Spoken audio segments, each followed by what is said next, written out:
Hello, and welcome to Chapter 1 of working with the R political analysis book. Um, the first thing we're going to want to do is install the poli-sci data package.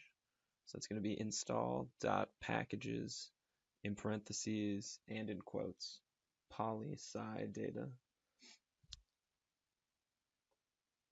And it's going to ask you for a repository, and you want to pick a repository that's close to you. So I picked USA New York.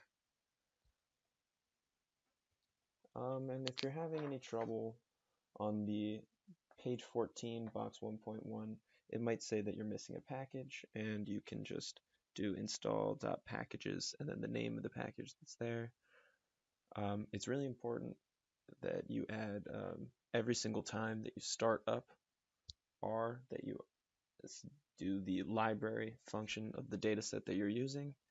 And then once you do that, you can do this welcome page, which will bring up all of your data set. So within this data set, we'll see our main pieces such as NES, GSS, world, and states. So right now, I'm just looking up the names of all of the world data set.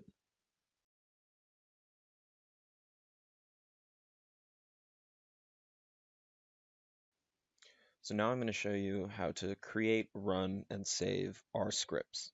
So R scripts are documents that contain the lines of code that you're going to execute in R. So sometimes R gets very tricky, and when you figure out what works, it's really important. It's a good idea to save your work so that you won't make the same mistakes again.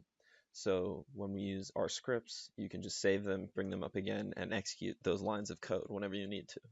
So to do that, you can either press Control N, or you can go up to File, New Script. You can also open scripts very easily just by pressing the Open Script button, finding your file. And so basically what an R script does is it allows you to just run any of these codes, these are all from the second chapter, easily in your console. So if you just press Control R, it'll give you whatever you're looking for. If you flip to page 20, I'm going to be working on the frequency distribution at the bottom, which will give us a graphic and text output of party ID. And when you're inputting it, don't forget to put weights on NES and GSS. And those weights are shown as the second piece of that frequency function. Our next tool is printC, which will print any table output to the HTML file of your choice. And if you're noticing here, I easily cut and paste my function right into the printC function. And it will say right below where it was inputted to. So up until now, we've been using regular old R, but we're going to show you how to make the transition into RStudio. So all you have to do is go to rstudio.com, and then right at the top on the right, it says download RStudio right there. You click that, and then you pick RStudio Desktop on the left. And you can download it, it's open source. And here's RStudio. So up here on the top left is all of your R scripts, where you can keep your commands and rerun them later. Down on the bottom left is your actual console, where any text information will be output.